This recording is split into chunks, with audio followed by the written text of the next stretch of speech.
অসমত আৰম্ভ হ'ল নিৰ্বাচনী কুচকাৱাজ। 10 ফেব্ৰুৱাৰীত প্ৰকাশ পাব চূড়ান্ত ভোটাৰ তালিকা। আপোনাৰ ওজৰ আপত্তি আছে যদি শীঘ্ৰে দাখিল কৰক।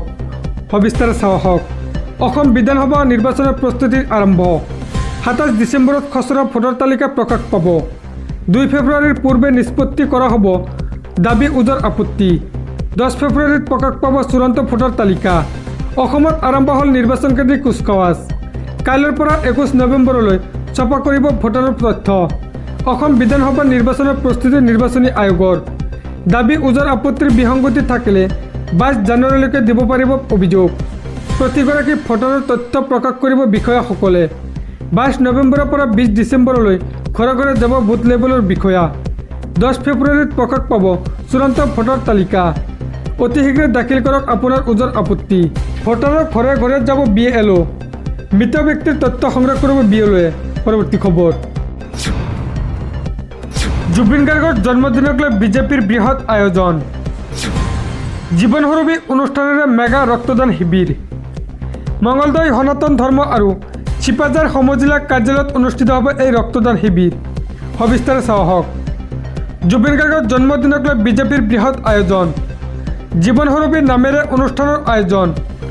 53 সংখ্যক জন্মদিনত 53 স্থানত অনুষ্ঠিত হ'ব ৰক্তদান শিবিৰ। মেগা ৰক্তদান আৰু ৰক্তবৰ্গৰ নিৰ্ণয় শিবিৰ অনুষ্ঠিত কৰিছে বিজেপি চৰকাৰে। মঙলদৈতো অনুষ্ঠিত হ'ব মেগা ৰক্তদান শিবিৰ। মঙলদৈ সনাতন ধৰ্ম আৰু চিপাঝাৰ সমজিলা কাৰ্যালয়ত অনুষ্ঠিত হ'ব এই ৰক্তদান শিবিৰ। পুৱা 10 বজাৰ পৰাই ৰক্তদান কৰিব পাৰিব প্ৰতিজন জুবিন অনুৰাগীয়ে। পৰৱৰ্তী খবৰ। আজি হৈছে 18 নৱেম্বৰ।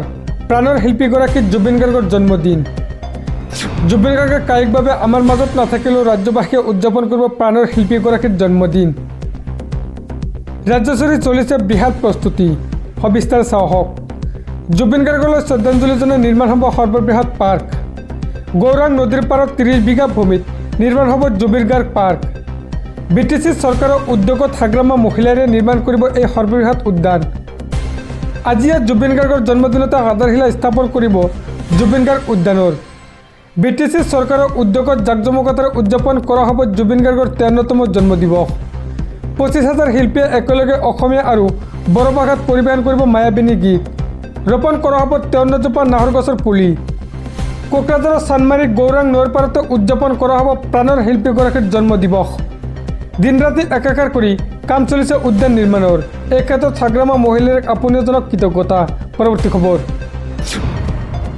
অসমতো হ'ব SR প্ৰক্ৰিয়া। অসমত ভোটাৰ তালিকাৰ বিশেষ সংশোধন। 22 নৱেম্বৰৰ পৰা ঘৰে ঘৰে যাব নিৰ্বাচনী বিষয়া আৰু BLO। সবিস্তাৰে চাওক।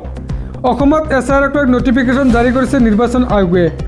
2026 1 জানুৱাৰীক বৃত্তিবৰ্ষ হিচাপে লৈ নটিফিকেশ্যন জাৰি নিৰ্বাচন আয়োগৰ। নিৰ্বাচন আয়োগে পত্ৰ প্ৰেৰণ কৰিছে CEO-লৈ। কাইলৈৰ পৰা আৰম্ভ হ'ব ভোটাৰ তালিকাৰ বিশেষ সংশোধন। 22 নৱেম্বৰৰ পৰা ঘৰে ঘৰে যাব BLO আৰু নিৰ্বাচন আয়োগৰ লোকে। অসমত SRক লৈ নটিফিকেশ্যন জাৰি কৰিছে নিৰ্বাচন আয়োগে। 2026 1 জানুৱাৰীক বৃত্তিবৰ্ষ হিচাপে লৈ নটিফিকেশ্যন জাৰি ভাৰতীয় নিৰ্বাচন আয়োগৰ। নিৰ্বাচন আয়োগৰ এই জাৰি গ্ৰহণ কৰিছে ৰাজ্য চৰকাৰে। পৰৱৰ্তী খবৰ। শ্বেখ হাছিনা সন্দৰ্ভত আন্তঃৰাষ্ট্ৰীয় আদালতে দিলে মৃত্যুদণ্ডৰ ৰায়দান। মানৱীয়তা উলংঘনৰ অপৰাধত দোষী সাব্যস্ত কৰা হ'ল শ্বেখ হাছিনাক। চাওক খুবেই গুৰুত্বপূৰ্ণ খবৰ। শ্বেখ হাছিনা সন্দৰ্ভত ICTৰ ডাঙৰ ৰায়দান। সমগ্ৰ দেশ জোকাৰি গ'ল ICTৰ ৰায়দানে। মানৱীয়তা উলংঘনৰ অপৰাধত দোষী সাব্যস্ত কৰা হ'ল শ্বেখ হাছিনাক। মৃত্যুদণ্ডৰে দণ্ডিত কৰা হ'ল শ্বেখ হাছিনাক। 400 পৃষ্ঠা আৰু 6টা অধ্যয়নত শ্বেখ হাছিনাৰ সন্দৰ্ভত ভয়ংকৰ তথ্য লাভ কৰাৰ পিছতে এই সিদ্ধান্ত আদালতৰ। হাছিনা সন্দৰ্ভত ICTৰ বিচাৰে জোকাৰি গ'ল বাংলাদেশৰ ৰাজনীতি। 5টাকৈ গুৰুতৰ অভিযোগ শ্বেখ হাছিনাৰ বিৰুদ্ধে। বিচাৰপীঠৰ মতে শ্বেখ হাছিনাই মানৱীয়তা উলংঘা কৰিছিল গুৰুতৰ অপৰাধ। বহুসংখ্যক প্ৰতিবাদকাৰীৰ মৃত্যু হৈছিল শ্বেখ হাছিনাৰ ভুলৰ বাবেই। শান্তিপূৰ্ণভাৱে প্ৰতিবাদ সাব্যস্ত কৰা প্ৰতিবাদী ছাত্ৰৰ ওপৰত বোমা বৰ্ষৰ নিৰ্দেশ দিছিল শ্বেখ হাছিনাই। শ্বেখ হাছিনাৰ বিৰুদ্ধে সামৰিক বাহিনীৰ হেলিকপ্টাৰে প্ৰতিবাদী শিক্ষাৰ্থীক নিক্ষেপ কৰিছিল বোমা। শ্বেখ হাছিনাৰ আওয়ামী লীগে ৰাজপথলৈ ওলাই আহি জুপিয়াই পৰিছিল প্ৰতিবাদকাৰীৰ ওপৰত। মন্ত্ৰী হছনুল হকৰ সৈতে শ্বেখ হাছিনাৰ টেলিফোনিক বাৰ্তাও লাভ কৰিছে আদালতে। প্ৰতিবাদস্থলীত হিংসা বিয়পোৱাত উচতনি যোগান ধৰা মন্তব্য স্পষ্ট বাৰ্তালাপত স্পষ্টবাদী ছাত্ৰসকলক সন্ত্ৰাসবাদীৰ সৈতে তুলনা কৰিছিল শ্বেখ হাছিনাই।